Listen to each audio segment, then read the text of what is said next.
What's up, all my Ewoks, tribbles, droids, and Wookiees? It's Anna, also known as That Star Wars Girl, and today I'm going to be talking about Star Wars Squadrons, the new Star Wars video game that EA released. But before we get into that, happy October, everyone! It is my birth month, and I will find any excuse to dress up in a costume. This actually I got from an antique store years and years ago, and it's for kids. This just proves how teeny tiny I am because I'm a little hobbit person. But I was like, yes! I can finally wear my hat in a video. Or my helmet, I should say, in a video. So let's talk about Star Wars Squadrons. So, there's a bit of controversy around this game. There wasn't before, but then all of a sudden, one of the creators that is woke to the max decided to go on Twitter and be an asshole to fans. And then a lovely, lovely human, which is known on the Twitters as Data Racer, compiled all of these very suspicious things. So let's go take a look at it. Alright, so I have Data Racer's Twitter pulled up. Everyone, if you are not subscribed, or excuse me, if you're not following Data Racer over on Twitter, go follow him. He's at Data Racer 117. Great account, always has a lot of the evidence that the people on the other side never provide. Ree!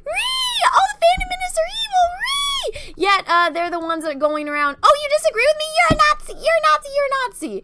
But let's take a look at this. EA Star Wars writer wants players to respect his character, they, them pronouns. He's an SJW who called Gina Carano an asshole turf and says Star Wars fandom is full of Nazis. And I bet you this dude doesn't provide any fucking evidence. But let's take a look at this. A friendly PSA. As people start talking about characters, Kjell's pronouns and Star Wars Squadrons are they, them. Thank you! Okay. This is absolutely, like, okay, there's been plenty of times when there's androgynous characters in Star Trek. As far as Star Wars, in the movies, not so much, or at least they don't address it, and you can find that kind of stuff in the expanded universe. But the way that they are doing it now is complete virtue signaling. You know what they were calling Luke when he destroyed the Death Star? Red 5, because that was what his designation was. You don't even need to worry about pronouns when you're playing in a game. You call them by their designation. Are you Red Leader, Red 5, Red 1, Red 2, Pink 3? It doesn't matter if you're a man or a woman or if you're androgynous. It doesn't. That's not how it works, but people like to virtue signal. So let's read the rest of his tweets. Very mad about Gina Carano, and we have to censor it so people can't look it up. Bullying people she hurt this morning. She didn't bully anyone. Actually, if you go and look at some of Data Racer's earlier tweets where he compiled all of the evidence showing that Gina Carano was actually not bullying anyone, that she was the one that was getting bullied. You can go look that up. Please join me in sending money to counteract every asshole turf who tells our trans friends they aren't good enough. No one has told trans people they are not good enough. Let's continue. Gina Carano mocks pronouns. No, she doesn't. Openly transphobic. No, she's not. Anti-BLM. No, she's not. Anti-mask. No, she's not. A Trump supporter. I'm not aware of her political standings. Blocks people trying to educate her as in an overall horrible person. No, she blocks people that are assholes to her. She is not a horrible person, and this person hasn't provided any evidence to back up any of these accusations against her. And you know, she blocks people that do this kind of stuff to her, that harass her day in and day in. Why don't you have pronouns in your bio? You know, maybe she doesn't want it. Maybe she thinks that everyone is smart enough to know she's a fucking girl. But I digress. At Gina Carano, get fucked. Yeah, why wouldn't... What a lovely person. Why wouldn't she block this person? Like, honestly, this person is just being a complete asshole to her. Din Djarin, normalizing purses for men as it should be. He has a satchel to carry a baby in. How is that normalizing purses? But anyways, let's continue. When Nazi supporters tell you punching Nazis is not okay, calmly look upon them with pity and say, nah, punching Nazis is actually dope. What on earth? YouTube, we stand in solidarity against racism, violence. When members of our community hurt, we all hurt. We're pledging $1 million to support the efforts to address social injustice. Hello, Mitch, I'm commenting here. This is a nice first step. Is the next one demonetizing hateful videos and banning bigots from your platform? The only bigot I see right here is you, Mitch. That's fair. I think it was easier to take it lightly in the 30-odd years of Star Wars fandom where Nazis weren't such a prominent contemporary problem we live in. What on earth? What is this guy smoking? I don't understand. There is no alt-right. There are Nazis. There is no alt-left. There are people who dislike what Nazis stand for. What is he talking about? They are literally choosing neo-Nazis over everyone else. Fuck these fascist pigs. Fuck the police. Don't let it stop you from hearing your voices. They're dismantled and rebuilt. Bees stand ACAB. So you're a professional, so you're pro-fascism. Awesome. Now I know to not vote for you. So, that was a lot of nonsense and hate being spewed from Mitch. But then there's a follow-up. Let's see what Data Racer said. In June, EA hired Mitch's good friend Tyler from Lucasfilm. He was immediately fired by EA over sexual assault allegations. Mitch stayed silent, ignoring everyone contacting him about his good friend Tyler. More proof SJWs get busted being predators and fake woke. So remember, Mitch, the guy that I just read all of those tweets about him being very vocal about what he wants, calling for, like, fuck Gina Carano, being all for that, calling everyone Nazis if you don't agree with him in any way. He was completely silent over all of this, so let's take a look. Today is a great day to announce and this is Tyler. Today is a great day to announce that I've recently joined the galaxy's finest at EA Star Wars. As the Lucasfilm president specialist myself, and teams at Motive and EA could not be more excited to bring you #Star Wars Squadrons.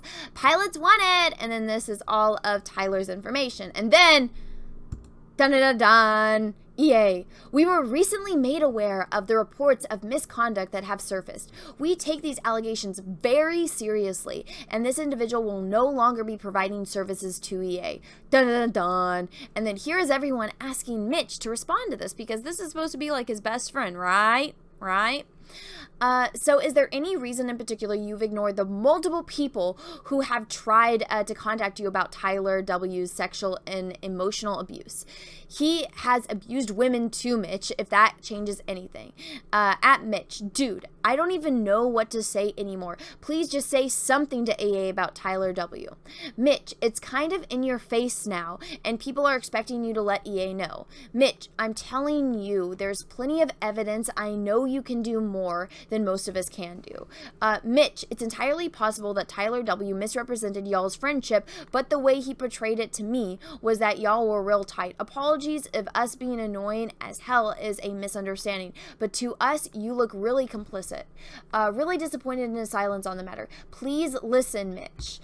Then why the fuck is Tyler W still working at your company? And then this is an at Tyler, or excuse me, it's at TW Westhouse and I are super attractive. So this is at the Tyler dude. And then Mitch responds, babes. Congrats, man. Where you at? At Tyler W. Bing bong ding dong. So Mitch is still, so this was in May. So he's still responding. He's still responding. And then, so that was in May. And then these are in June. So it's just showing, yeah, he's talking to this dude, and then a month later, the dude that was like one of his best friends, they're asking him, hey, can you say something about this, because he got fired from EA for being a sexual predator, and he's absolutely silent. But yet, he has no problem declaring all these people as Nazis. He has no problem being vocal about getting pronouns right in a video game where it's people in spaceships shooting at each other in the middle of a war, where that stuff doesn't matter. If you're too worried about that, oh my god, they got me, they misgendered me. Oh my god, it's the worst thing in the world. It's like, you do not realize you're getting shot at by enemies that are trying to kill you. It seems to me that you have a lot more, you know, more severe problems on your hands than somebody getting your damn gender, right? Or not giving you a gender at all. But he's got no problem talking about that, but when it comes to actual serious allegations, he's completely silent. What a hypocrite. So after reading all of that and looking at all of the evidence of what the person that was in charge of this video game is saying on the internet, I'm not a Nazi, and I don't appreciate being called a Nazi just because I'm in one of the groups of people that disagree with this kind of stuff that they're trying to shove down my throat, or, you know, everyone's throats. I just want to play a video game. I'm not good at video games at all, but I loved playing KOTOR, and I loved learning about Revan, and then I loved KOTOR 2, and Kreia, and HK, and all of the characters, and just that entire story of the Exile. I loved it. So I've been wanting to play more Star Wars video games, and when I saw the Star Wars Squadrons coming out, I'm like, I don't know if I'm going to be any good at this. People seem to enjoy watching me just epically fail and scream at the top of my lungs because I don't know what the hell I'm doing. People seem to get some kind of enjoyment out of that. So I was like, maybe will be a fun journey to be able to do, you know, here on my platform with people that, you know, seem to like watching that kind of content. But then seeing this from one of the people that's in charge of making it, just going off and, you know, just spreading complete absolute lies about Gina Carano, who is somebody that I'm actually a fan of, and then, you know, all high and mighty about their opinions, and if you don't agree with them, you're a Nazi. But then the second one of their very good friends, you know, gets fired for, you know, sexual abuse, they're silent. That's pretty suspicious. Now, you know, just from the whole, oh, don't forget the pronouns, in that one tweet, it made a lot of people just say, all right, screw this, I'm not wasting $40 on this game if all you're gonna do is shove politics down my throat, when it's a video game about characters fighting in outer space. And yeah, there's the bad guys and the good guys, and if you're too worried about somebody getting your pronouns correct, I mean, you're probably gonna die. If that's your biggest concern, if you're gonna start crying because somebody didn't, you know, gender you correctly when you're getting shot out in a spaceship in a video game, you're not pitching to me this game very well. That sounds like a very boring game. I don't want to play that. But, however, I have heard from somebody whose opinion on this kind of stuff that I trust, that so far the amount that they've gotten through the game, there's nothing like that in there. So I don't know. I'm on the fence on whether or not I want to play this game, on whether or not I want to actually spend money on this game. So if anyone that's watched this video can let me know in the comments below if you guys have played it and if there is any of this stuff in it, because if I'm just going to get a lecture on, oh, you disagree with me, so you're a Nazi, coming from a video game, I don't necessarily want to spend, what, you know, 40 plus hours. If this is 40 plus hours, I don't know. KOTOR is a really long game. I don't know how long this game is going to be, but if I'm going to spend at least, you know, minimum 10 hours on this, and it's just going to be shoving politics down my throat, I don't want to play it. But if you have played it and it's not like that, please let me know, because I was looking forward to this game until I saw all of that. So everyone, let me know what you think in the comments below. If you like this video, go ahead and smash the like button, and if you are new here, maybe consider subscribing to the channel and clicking the bell and ringing it for notifications and making sure that it's set to all, because if it's not set to all, you won't get any notifications for anything. So everyone, I hope you have a great rest of your day, morning, evening, afternoon, wherever you are in the world. Again, thank you so much for watching, and may the force be with you, because we are really, really, really going to need it. Bye, everyone. What's up, everyone? It's Anna, also known as That Star Wars Girl, and I have an Etsy store, so if you've ever wanted to own a print of my artwork, this is the place to go. As you can see, I have a lot of recognizable characters, from horror films to heroes to Star Wars characters. Some of the notable characters I have on here are Darth Vader, which I did a couple live streams painting, so you can own a print of this painting. I also have Luke Skywalker, the binary sunset version, one of my favorite favorite scenes in the original New Hope movie. I have Darth Maul, which Ray Parks himself actually complimented me on Instagram. And then last but certainly not least, Ahsoka Tano. So if you want to own any of these prints, go right on over to my Etsy store. Again, that's The Art of Anna, That's Star Wars Girl, or TSWG for short. Thank you everyone and have a great rest of your day. What's up everyone? I have a P.O. box, so if you want to send me some mail, go ahead and send it to Anna, That's Star Wars Girl, or TSWG for short, at P.O. Box number 28171, Santa Ana, California, 927998171. Have a great day everyone. Thank you so much.